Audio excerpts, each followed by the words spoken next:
Agora vamos conversar com o Antônio Salles, presidente do Sindicato de Postos de Combustíveis do Rio Grande do Norte. Bem-vindo ao nosso Boa Tarde, cidadão. Boa tarde, Robson, e boa tarde a todos que nos assistem. Estamos aqui para, mais uma vez, tirar algumas dúvidas aí, que tanto você como o nosso telespectador tenha no nosso segmento, que é o segmento de postos de combustíveis. Muito bem, já chegou justamente uma pergunta sobre um tema que eu tinha falado no início, na abertura do programa, a pergunta do Miguel, lá de Ponta Negra. Ele quer saber por que o combustível é tão caro aqui na cidade de Natal. O nosso combustível, que é vendido aqui, tanto na capital como no Rio Grande do Norte, ele também é comprado mais caro nas companhias distribuidoras. As companhias que fornecem o produto a nós, que somos os postos de combustíveis, nós também compramos mais caro. Em função disso, o consumidor pode sentir também, na ponta, esse valor mais alto. Esta formação de preço que vem antes do posto de gasolina, nós não participamos da formação dela. A margem que os postos de gasolina hoje trabalham, em média, no estado do Rio Grande do Norte, é entre 12% e 13%.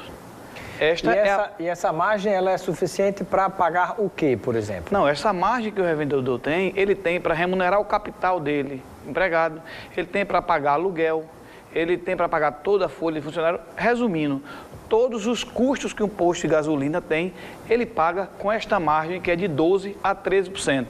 O nosso ouvinte aí, o nosso telespectador, que se for do comércio varejista, vai ver que não existe nenhum segmento do comércio varejista que consiga operacionalizar com uma margem tão baixa como os postos de gasolina trabalham.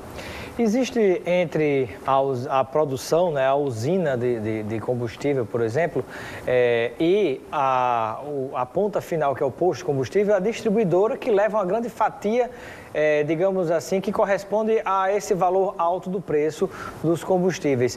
Eu pergunto, não existe possibilidade, por exemplo, postos de combustíveis se reunindo para tentar, por exemplo, comprar um combustível direto da usina, para a partir daí não precisar arcar com um custo tão alto das distribuidoras, ou isso é obrigatório que isso aconteça nessa cadeia?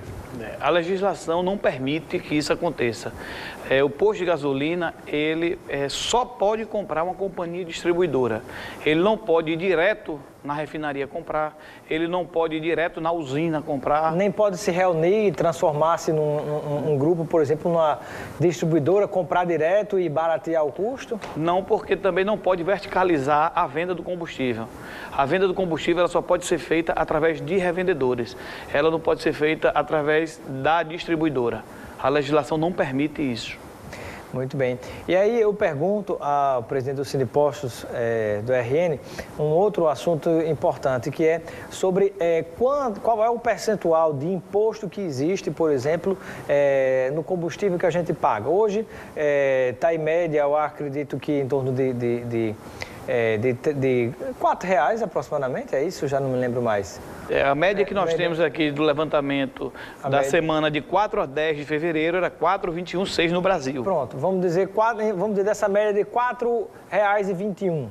Né? Aproximadamente quanto realmente é o valor que o cidadão está pagando pelo combustível e quanto é que ele está pagando dentro desses 4,20 para arredondar de imposto?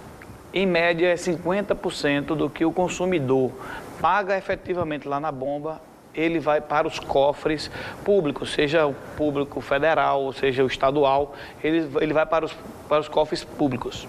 Se você for pegar em média 28%... E até municipal também, porque as empresas acabam prestando serviço e pagam também ISS, por exemplo. Não, eu estou falando isso só do direto, eu não estou falando do indireto, não. Estou falando só PIS, COFINS, CID e ICMS.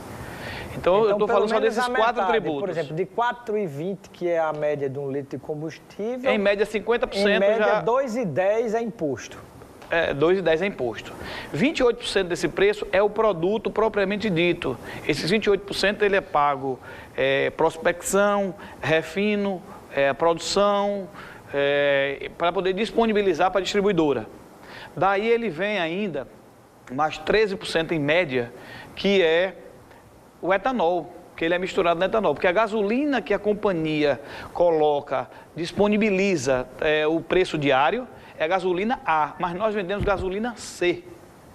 Então, essa gasolina ainda leva à adição do etanol. O etanol no Brasil, isso já é público e notório, que existe uma entre-safra entre novembro e maio.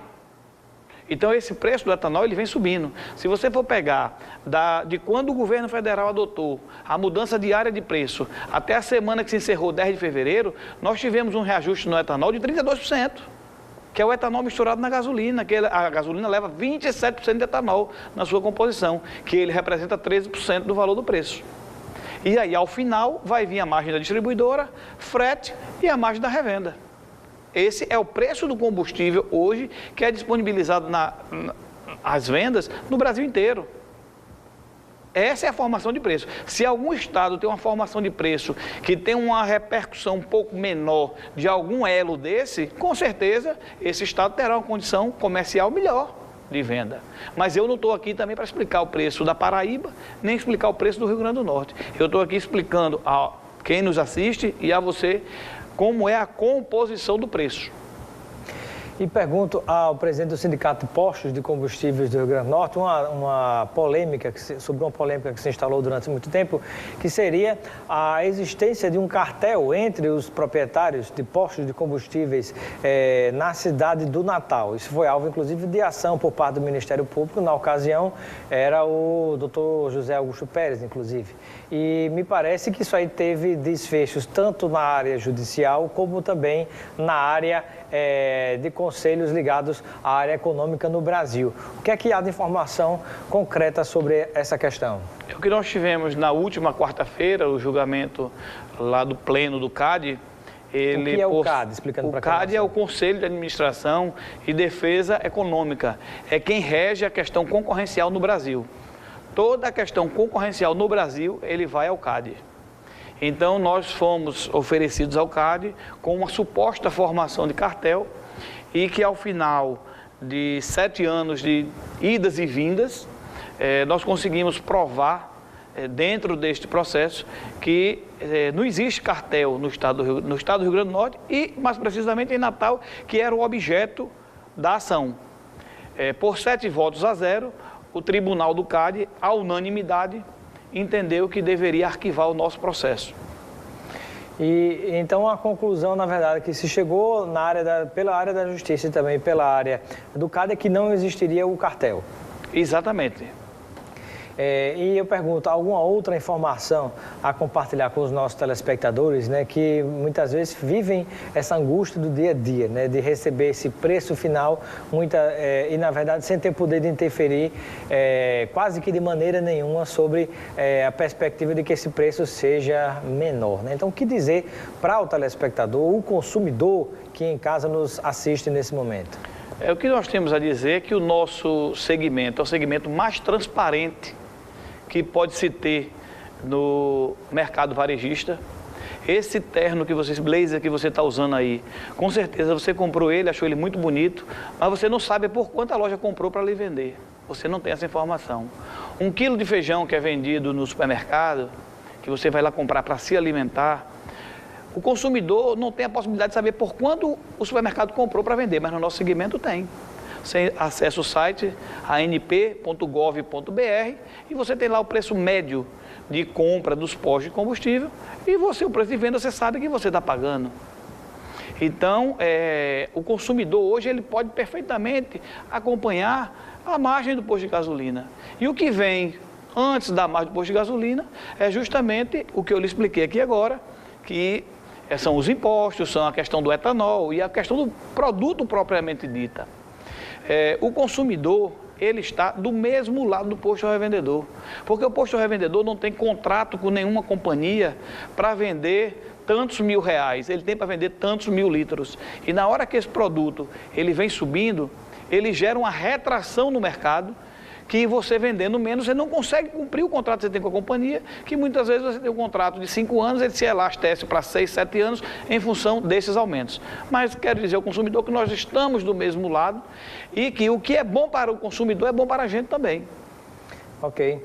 quero agradecer a participação do nosso primeiro convidado de hoje, presidente do Sindicato de Postos de Combustíveis do Rio Grande do Norte, Antônio Salles. Seja sempre bem-vindo ao nosso Boa Tarde, Cidadão, e receba aqui um kit de produtos Lucena para que você possa usufruir com seus amigos e familiares. Muito obrigado, meu amigo. E nós é que agradecemos a oportunidade de estar aqui com esse bate-papo com você e com todos aqueles que lhe seguem.